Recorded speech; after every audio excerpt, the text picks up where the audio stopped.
Ito po, babasahin ko po itong awit 95. Ang talata po ay 6. Pakinggan po ninyo.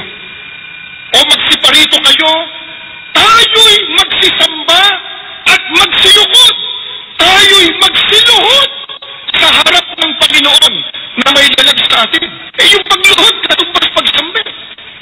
Yung pagluhod katumbas pagsambi.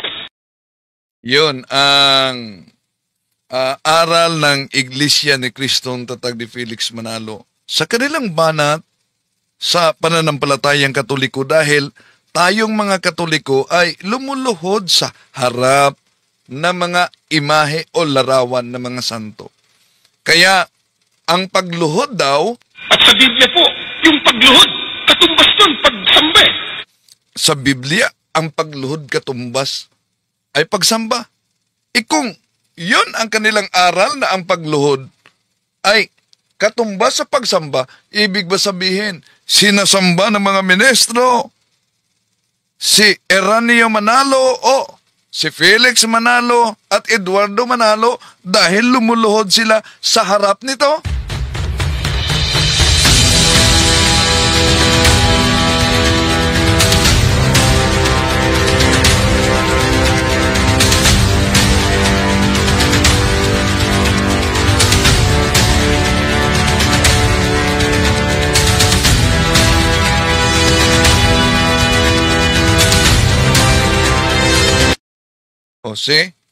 At lumuluhod sila sa harap.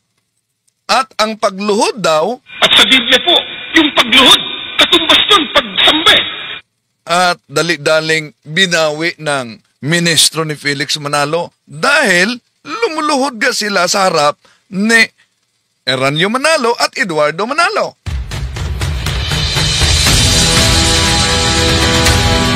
At ang kanilang pahayag, una, wala naman tayong binabanggit na kapag kalumuhod, automatic, ang katumbas doon ay pagsamba. Wala daw silang sinabi na pag lumuluhod, ang katumbas daw ay pagsamba. Ano to? At sa Biblia po, yung pagluhod, katumbas doon pagsambi. Ito ang tatalakayin natin, mga kapatid. Ako ang mag-topic ngayon sa punto por punto. Samahan ninyo ako. Kasi kamalingan, pag palaging inulit-ulit ay magmukha talaga ang katotohanan para sa ating mga kapatid na kulang ang kaalaman. Ang pagkadaya ay maranasan sa iba't ibang paraan. Pero napakasakit pag madaya tayo sa pananampalataya. Dahil nanganib pati ang ating kaluluwa. Viva Cristo Rey! Pro Dio et Ecclesia! Kumusta? Welcome. Ito ang ating topic ngayon, mga kapatid. At sa mga sumusubaybay ngayon, huwag kalimutan na pindutin ang like sa ating live. At huwag din kalimutang mag-subscribe kung bago ka lang. At pindutin ang bell button para updated kayo. Mag-comment at i-share ninyo. Totoo ba ang sinabi ng ministro ni Felix Manalo na pag nakaluhod, katumbas ng pagluhod ay pagsamba? Iba't lumuhod sila sa harap ni Eranio Manalo, ni Eduardo Manalo. Kung ang kanilang aral dapat nakasulat sa Biblia, sige nga, asan mabasa na pag may ordinasyon, luluhod sa harap mismo ng kanilang tagapangasiwa? Hindi po wala. Acknowledge natin ang mga pumasok ngayon. Welcome. Si Juanito Alunan. Si MG Tumang. Si Benjamin Baya. Si Erlinda Lapay. MG Tumang. Si James Soto. Welcome. Lagay ninyo kung saan kayo ngayon nagsubaybay para natin. Si Crusader, si Chado Kun. Ako ang magtalakay ngayon, kaugnay sa mga aklat na ginagamit ng mga ministro sa pananampalatayang Katoliko, kaugnay sa mga imahe o pagluhod sa harap ng larawan. No? Welcome din natin ang si Atit sa Dikit, no? Na nag-comment ngayon, si kapatid na Erlinda Lapay dyan sa Makati, si Mick Santos. Okay? So, welcome sa lahat. At abangan ninyo dahil ito'y napaka-importanting paksa dahil kahit anong relihiyon, tinitira tayo nito. No? Si Simple Life, Beautiful Evening All, nakasad na naman nangyari sa punto por punto, laking tulong pa naman.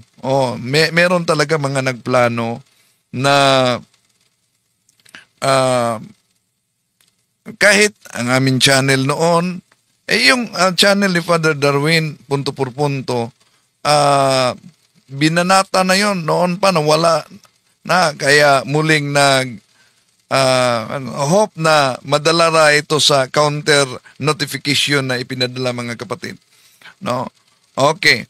So sa pagkakataong ito, no, punta tayo sa pasok tayo sa Zoom na si kapatid na Emily Suarez, si David Aliones. Panalangin lang natin na ma-grant ni YT yung counter notification, no?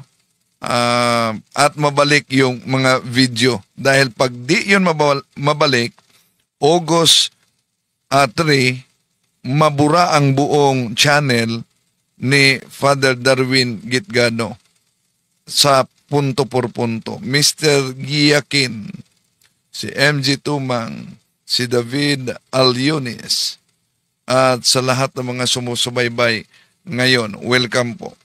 So, ating sasagutin, may nag-comment dito na kaanib ng iglesia ni Kristong Tatag ni Felix Manalo na sabi niya, Mr. Tampered, panay kang paninira sa iglesia. No? So, ang INC kasi, mga kapatid, kung maalala ninyo, di mabubuhay ito kundi maninira sa pananampalatayang Katoliko. Kaya, lahat na mga ministro nila ay meron talagang mga aklat Katoliko pero pinagchap-chap. Sinagot lang natin.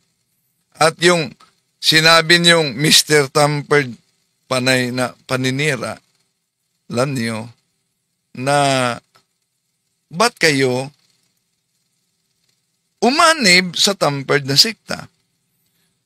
Ayon sa ministro ni Felix Manalo, yun daw pagluhod, katumbas daw sa pagluhod ay pagsamba. Ito mga kapatid, pakinggan ninyo. At sa Biblia po, yung pagluhod, katumbas nun, pagsamba. Ito po, babasahin ko po itong Awit 95. Ang talata po ay 6. Pakinggan po ninyo. O magsiparito kayo, tayo'y magsisamba at magsiluhod. Tayo'y magsiluhod sa harap ng Panginoon na may lalag sa atin. Yung pagluhod, katumbas pagsamba. Yung pagluhod, katumbas pagsamba. Yan, sa kanilang banat sa pananampalataya ng simbahang Katoliko kaugnay sa pagluhod sa harap sa mga imahe, ang pagluhod ay katumbas sa pagsamba. Kaya kung ang pagluhod ay katumbas sa pagsamba, ano ito?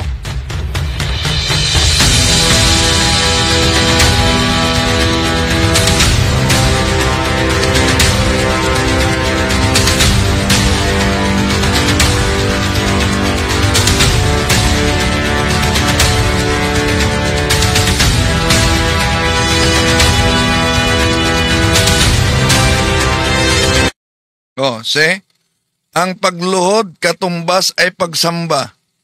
So kung ang pagluhod ay katumbas sa pagsamba, ang kanilang mga ministro lumuluhod sa harap ni Eduardo Manalo. Ibig pa sabihin, sinamba na nila si Eduardo Manalo sa nakita ninyo na video. Pero, dali-daling binawi ito ng mga ministro. Una, wala naman tayong binabanggit na kapag ka lumuhod, automatic, ang katumbas doon ay pagsamba. Wala. So wala daw umanong binanggit sila na pagka lumuhod, katumbas doon pagsamba. Balikan natin ang ministro nila. At sa Biblia po, yung pagluhod, katumbas doon pagsamba. Ito po, babasahin ko po itong awit 95. Ang talata po ay 6. Pakinggan po ninyo. O magsiparito kayo, tayo'y magsisamba at magsiyukod. Tayo'y magsiluhod sa harap ng Panginoon na may lalag sa atin. Yung pagluhod, katumbas pagsamba. Yung pagluhod, katumbas pagsamba. Malinaw ang sinabi ng ministro nila na ang pagluhod katumbas sa pagsamba. Kaya, ano itong ginawa ninyo? Kung ang pagluhod ay katumbas sa pagsamba, sandali, tignan natin ang mga ministro nila. Ano ang ginawa ng ministro nila? Ito.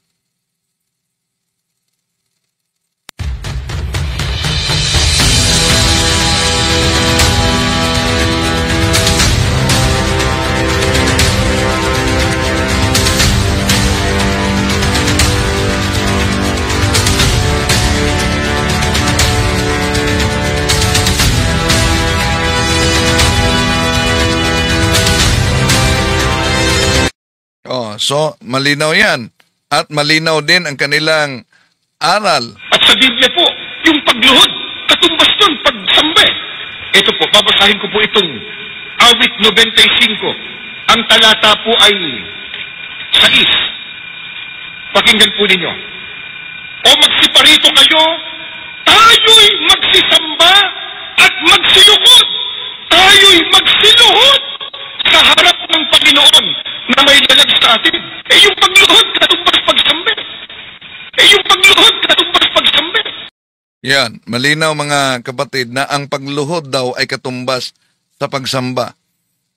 So, kung yun ang argumento nila na ang pagluhod katumbas ng pagsamba, edi sinamba nila si Eduardo Manalo, di ba ma? Pero tatalakayin natin mga kapatid, itong matagal ng banat nila gamit ang Aklat Katoliko. At ginagamit nila ang talata sa Biblia plus mga aklat Katoliko at dami talagang natangay dahil sa mga inosente sa maling akala. Ginagamit nila Exodo Kapitulo 20, versikulo 4 hanggang 5. Wala tayong tutol diyan. Leviticus Kapitulo 26, versikulo 1. Wala tayong tutol diyan. Na bawal yuyukod sa mga Diyos-Diyosan. Ang binanggit po sa naturang talata na bawal kang yuyukod sa ibang Diyos o false God. Yun ang tinatawag na Diyos-Diyosan. Pero ang tanong, yun po bang larawan ng Mahal na Birhen Maria? Larawan ng mga santo? Sila po ba'y mga Diyos-Diyosan? Hindi. Yun lang ang maling akala ng ating mga kapatid. Si Manalo na, nilagyan nila ng larawan. Pero, ang paggalang ba sa mga santo, ito ba'y mag-glorify ang Panginoon? Ito ang mabasa natin sa Christian Community Bible sa 2 Thessalonians chapter 1 verse 10. On that day, the Lord will be glorified in His saints. So, napakalinaw mga kapatid na sa araw ito, no, ang Diyos ay glorify daw sa Kanyang mga santo. Wala naman silang santo. Kung tingnan natin at pag-aralan natin mabuti mga kapatid, kahit sa panahon ni Propeta David, may naganap na pagluhod. Saan? Sa templo ng Diyos. Asan niyan mabasa? Nasa Ikalawang Hari, Kapitulo 1, versikulo 13. Ito ang mabasa natin.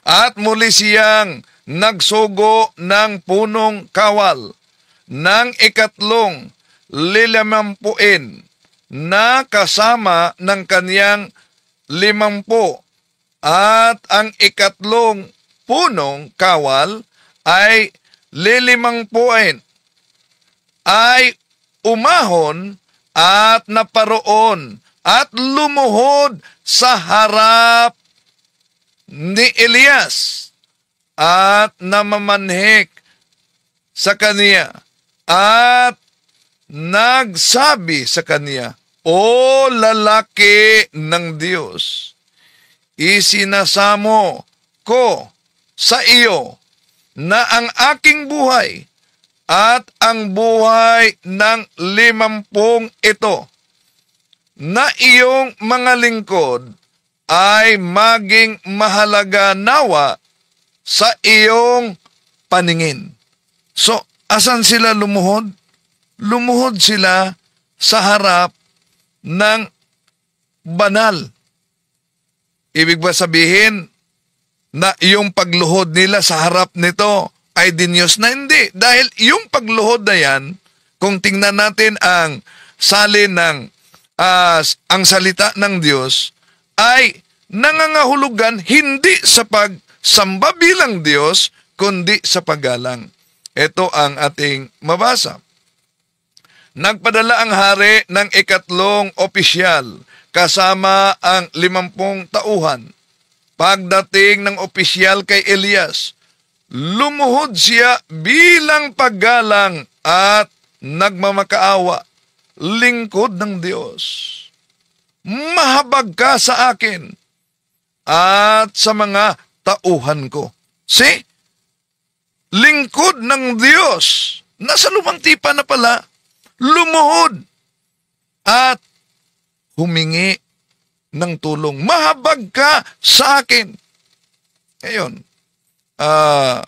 napakalinaw yan sa Biblia. At kung tingnan din natin ang awit, Kapitulo 95, versikulo 6, ito ang ating mabasa. Tayo't na't lumapit sa kanya'y sumamba at magbigay galang, lumuhod sa harap ni Yahweh na siyang ating may lalang. So, napakalinaw ang mabasa sa naturang talata, mga kapatid. Una, nakahiwalay yung binanggit na sumamba at lumuhod. Kaya hindi magkatulad yung luhod at pagsamba. Dahil kung magkatulad yon na ang pagluhod ay pagsamba na, lumuhod ang mga ministro sa harap ni Eduardo, therefore, si Eduardo ay sinamba nila. Di ba ba? Yan ang logic natin, mga kapatid. Ngayon, sa awit Kapitulo 138, versikulo 1 hanggang 2, ito ang ating mabasa. Yahweh, ako'y buong pusong aawit ng pasalamat sa harap ng ibang Diyos. Purihin kitang ganap sa harap ng inyong templo. Ayuyukod at gagalang, purihin kita roon. Purihin ang iyong ngalan, dahilan sa pag-ibig mo at sa iyong katapatan, ikay tunay na dakila pati ang iyong kautusan. Asan daw siya luluhod? Sa harap ng iyong templo.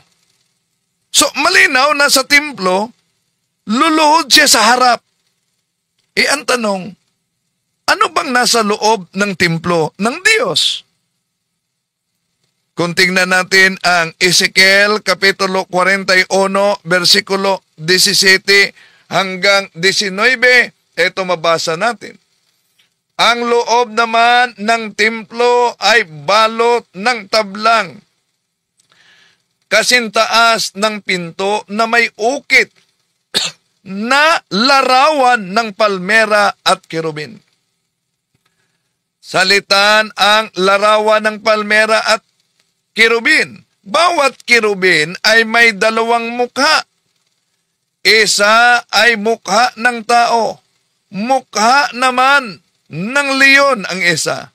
Ang mga ito'y nagkatalikod at parihong nakatingin sa puno ng palmera. Ganito ang larawang nakaukit sa lahat ng dingding ng templo. Ano daw? Ang templo ng Diyos ay may nakaukit na mga larawan. At ano ang sabi sa Awit Kapitulo 138, versikulo 1? Yuyukod ako sa harap ng iyong templo. At ang templo ay may mga nakaukit na larawan. Hindi lang yan. Sa unang hari, Kapitulo 6, versikulo 29, ito din ang ating mabasa. Ang buong dingding ng templo, maging sa dakong kabanal-banalan at sa dakong banal ay may ukit na mga kerubin, punong palma at mga bulaklak.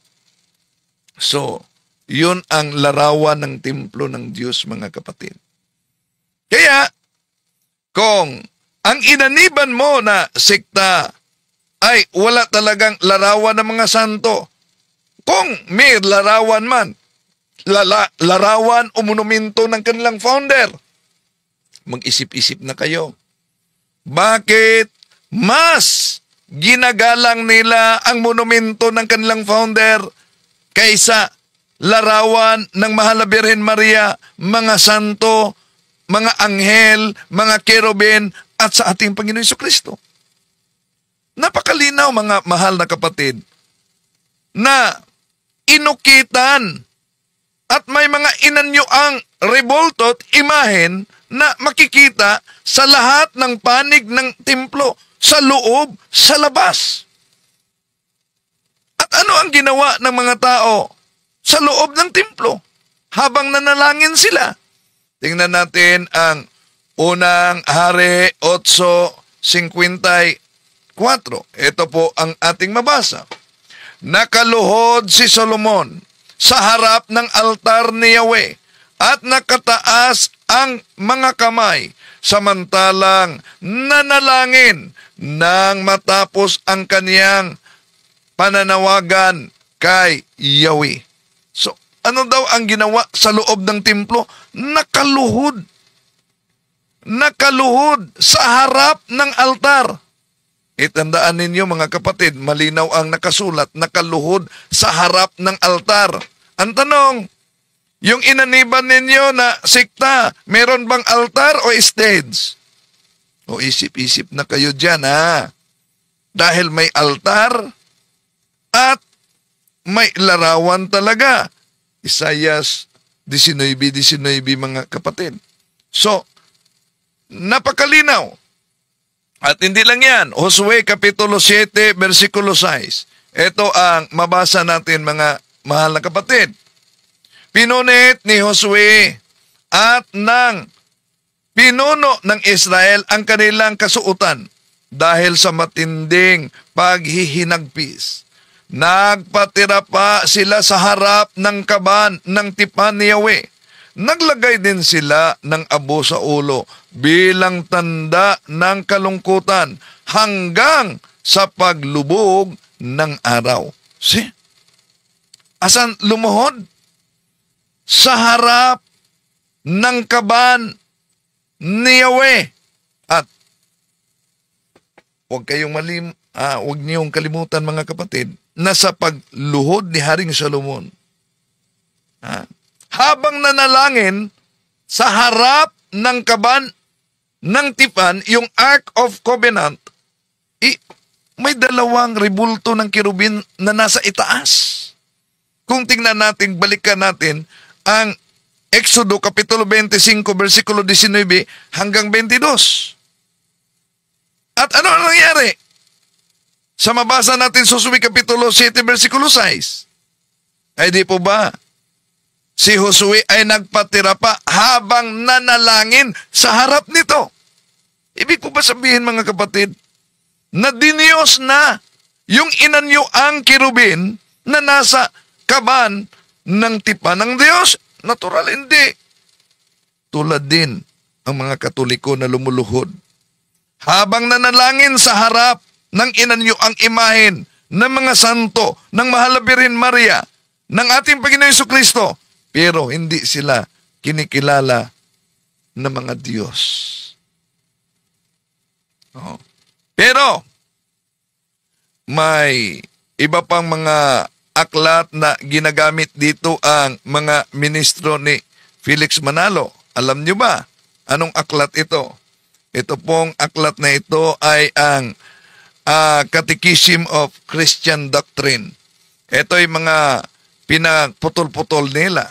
Tangi sa mga larawan sa Iglesia Katolika, tangi sa mga larawan na kanilang sinasamba, ano pa ang ipinasasamba, kapatid na Victor, sa mga kaanib sa Iglesia Katolika? Pati po yung mga tinatawag na relikya. At yan ay pinatutunayan po dito sa kanilang aklat na kung tawagin ay Catechism of Christian Doctrine. Ito po ay may nihil obstat ni A.G. Casas at may imprimatur ni Rufino J. Santos. Sa mga pahina 86 at 87, ganito ang sinasabi ng aklat nila sa Pilipino na ulit. Ano santo? Ang santo sa tumpak na pakahulugan ng salita ay siyang nasa langit at pinagparangalan na ng Iglesia Katolika upang sambahin sa madla ng mga mananampalataya. Ang pagsamba ba sa mga santo ay ukol lamang sa kanilang katauhan? Hindi. Sumasakalaw din ito sa kanilang mga relikya at mga larawan. Ano ang tinatawag nating mga relikya? Tinatawag nating mga relikya, una, ang mga labi ng katawan ng isang santo na pinapaging banal o inihanda sa pagiging banal ng iglesia. Ikalawa, ang mga bagay na naging pag-aari ng mga santo o yaong napadaiti sa kanilang mga katawan tulad ng kanilang kasuotan, mga ataol at iba pa. Ang sabi ng aklat, pati yung kanilang larawan ng santo, yung kanilang mga relikya o mga labi ng kanilang mga santo ay ipinasasamba na rin. Iba yan, kapatid na Victor, dun sa karaniwang sinasabi ng mga pare sa Iglesia Katolika at nung kanilang mga kaanib na hindi raw po nila sinasamba yung kanilang mga santo at yung kanilang mga larawan. Ngayon, ayon sa aklat na yan, sino raw ba yung kanilang tinatawag na santo na dapat daw sambahin? Sila raw po yung mga taong nasa langit na at pinagparangalan na ng Iglesia Katolika upang sambahin daw sa madla. Bukod sa mga larawan, sinasamba raw yung mga relikya. Ano raw ba yung tinatawag na mga relikya? Ayon po sa kanilang aklat mismo, yan daw ang mga labi ng katawan ng isang santo na pinapaging banal o inihanda na sa pagiging banal ng Iglesia Katolika at ang mga bagay daw na naging pag-aari ng mga kinikilala po nilang santo, maging yung mga napadaiti sa kanilang katawan, tulad ng kanilang kasuotan, mga ataol at iba pa. Yung po, alinsunod sa kanila, dapat din daw nasambay. Okay, iyon mga kapatid, ginagamit talaga nila ang iba't ibang mga aklat Katoliko, no? Para lalo na itong Catechism of Christian Doctrine. Pero pinagchap-chap at ginamit nila dahil sa pagbasa nila may salitang pagsamba. Kaya dahil sa salitang pagsamba, ginagamit nila yan, salitang worship, at sinasabi, di po ba, napakalinaw sa Catechism of the Catholic Church, aklat ninyo yan, na sinasabi mismo ng otoridad Katoliko na yung mga larawan ng mga santo, maging ang kanilang mga relikya, ay sinasamba ng simbahang Katoliko. Kaya, di po ba, diniyos ninyo yan? Una, kung yun ang kanilang interpretasyon, alam nyo ba na sa Pasugo Magazine ni Felix Manalo, bago natin yan sagutin, merong larawan si Felix Manalo, meron ding relikya yung upuan niya. Mamaya, tatalakayin natin yan mga kapatid. Pero, sa paggamit nila sa referensya, malinaw na diferensya talaga ang lumabas mga kapatid. Mag-ingat. Dahil mahilig silang magamit ng mga aklat Katoliko, mga referensya na ang resulta ay diferensya talaga. Dahil nabasa lang ng mga ministro ni Felix Manalo ang salitang worship Akala nila na yung salitang worship o pagsamba ay nangangahulugan sa pagdiyos na. Maling-mali. Kaya nga, umanib sila sa maling sikta. No?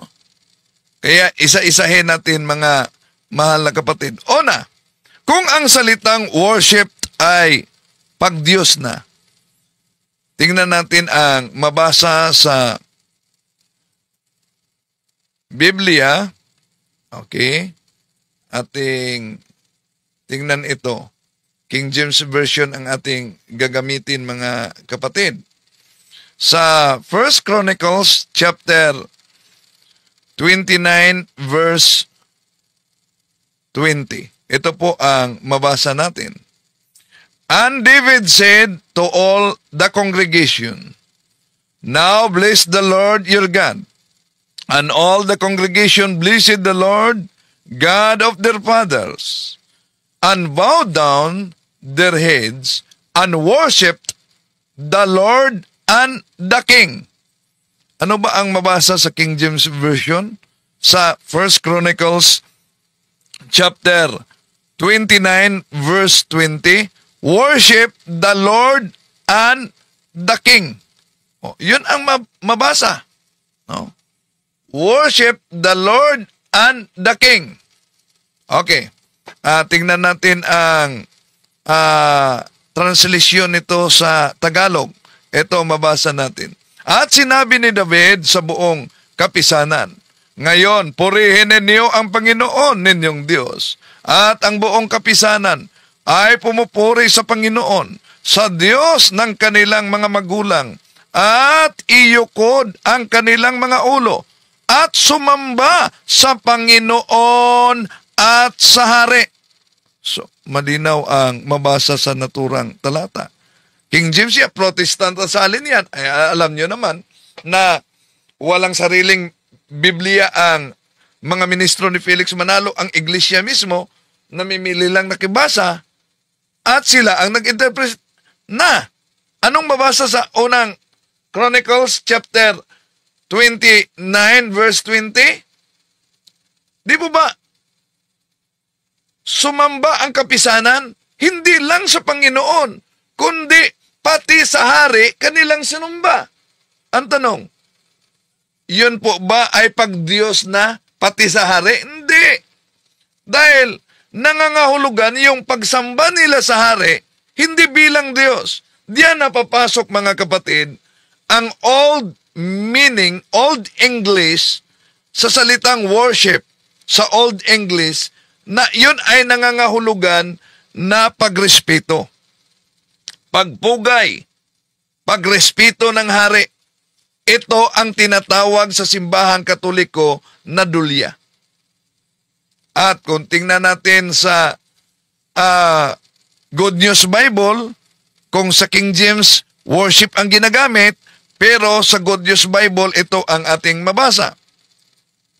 Then David commanded the people, praise the Lord your God, and the whole assembly, praise the Lord, the God of their ancestors, and they bowed low and gave honor to the Lord and also to the King. So napansin nyo ba ang salitang worship sa Old English, sa Bagong English, ginamit yan honor, paggalang. Kaya ganon din ang mga aklat Katoliko na binasa ng mga ministro ni Felix Manalo. Pag mabasa ang salitang worship, yun ay tumutukoy sa veneration, paggalang. Hindi yun pagdiyos. Kaya sinarado kasi nila ang kanilang isipan, mga kapatid. Siguro bunga lang sa kanilang pag-atake at pagtuligsa sa pananampalatayang Katoliko. Hindi lang yan. Ito pa, King James Version, ating mabasa sa Daniel Kapitulo 2, 46. Then the king Nebuchadnezzar fell upon his face and worshipped Daniel, and commanded that they should offer an oblation, a sweet odor unto Him. So sa King James Version, ginamit yan ang terminong worship. Sino ang sinamba? Si Propeta David. Sino ang sumamba? Si Haring Nabucodonosor. Ang salita ba dito na pagsamba, nangangahulugan ba ito na pagdiyos na? Hindi. Dahil kung ituloy natin pagbasa diyan, si Haring Nabucodonosor ay kumikilala sa Diyos ni David. Kaya kung tingnan natin ang New International Version na salin, yung worship sa Old English ay ang salin pagalang. Ito po ang ating mabasa, mga kapatid. The king Nebuchadnezzar fell prostrate before Daniel and paid him honor and ordered that an offering and incense be presented to him. So, ano daw? Honor, yung worship na ginamit sa King James Version, ibig sabihin honor. Ang mga binigay na talata, mga kapatid, napakalinaw. Diyan na pumasok ang Latin na kahulugan ng dulia, hyperdulia, latria. No? Yung dulia, yun po ang pagrespeto, paggalang, pagpugay. No? Tinatawag din sa Old English na pagsamba. Ngunit, ang ibang kahulugan, honor. Pero kung ang pagsamba na ibinigay kay Santa Maria sa ayon sa mga aklat ng Katoliko, yun ang termino na tinatawag hyperdulia. Kahit nga ang anghel na mas mahigit sa tao, anong sabi ng anghel? Ito ang mabasa natin, mga kapatid. And the angel, Lucas Kapitulo 1:28, and the angel came to her and said, "You are honored very much. You are favored, woman." So, yun ay tinatawag na hyperdulia. No? Sa termino, theological term ng simbahan, mga kapatid. Okay? So, ngayon, tingnan natin ang kahit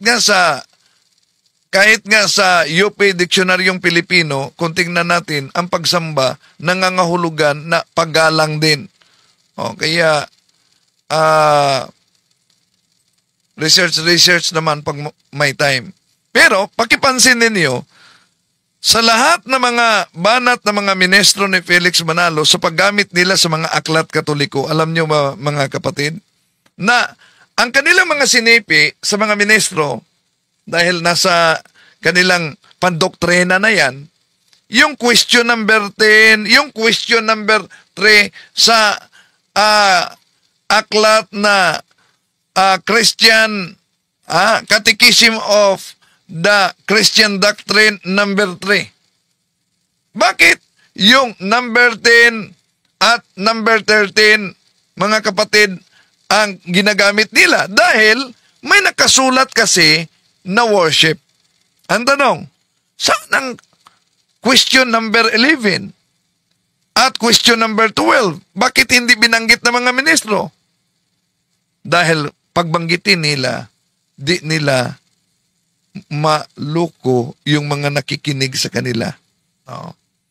Ano po ba ang nakasulat sa Catechism of Christian Doctrine sa 12? Question number 12. Ito po ang nakasulat, mga kapatid.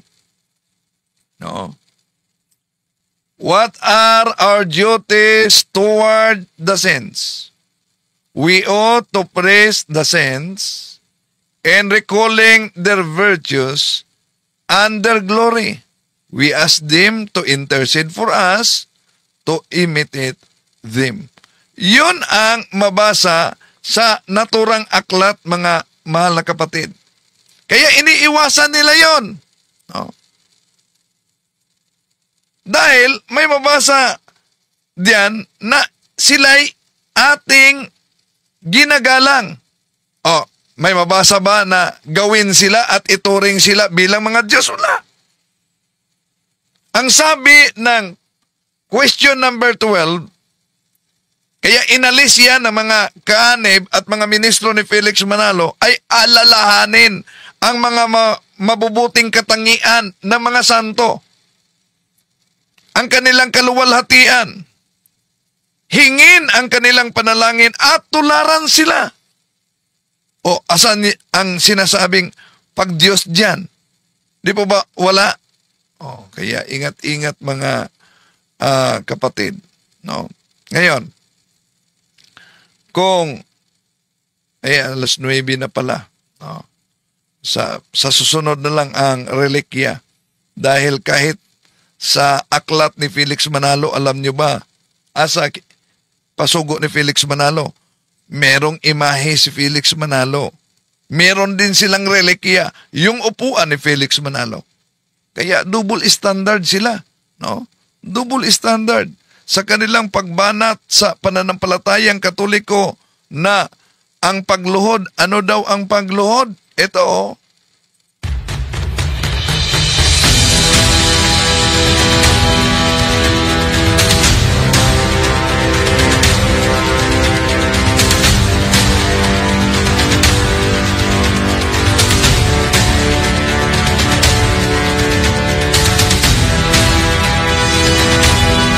So lumuluhod sila sa harap mismo ni Eduardo Manalo. Ano ang kanilang aral? At sa Biblia po, yung pagluhod, katumbas nun, pagsamba. Ito po, babasahin ko po itong awit 95. Ang talata po ay 6. Pakinggan po ninyo. O magsiparito kayo, tayo'y magsisamba at magsilukod.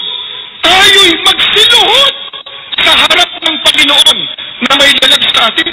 Yung pagluhod, katumbas pagsambi. Yung pagluhod, katumbas pagsambi. So, magsiluhod sa harap ng Panginoon. Yung pagluhod ay katumbas sa pagsamba. Di, kung sa harap ng Panginoon, sino ang Panginoon dito?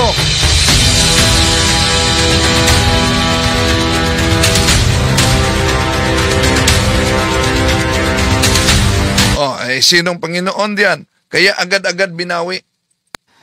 Una, wala naman tayong binabanggit na kapag ka lumuhod, automatic, ang katumbas doon ay pagsamba. Yan. Wala. Umano. Pag lumuhod, ang katumbas, pagsamba. Ano ito? At sa Biblia po, yung pagluhod, katumbas doon, pagsamba. Ano yan? Sa Biblia, ang pagluhod, katumbas sa pagsamba, pagkatapos. Lumuhod ang kanilang mga ministro. At dahil lumuhod ang kanilang mga ministro, una, wala naman tayong binabanggit na kapag ka lumuhod, automatic, ang katumbas doon ay pagsamba. Yan, mga kapatid, no? Di po natin layunin na saktan ang damdamin, pero sa matagal ng panahon na ginamit nila mga aklat Katoliko, pinagchap-chap, at Katoliko talaga ang binanata nila, sasagutin natin sila.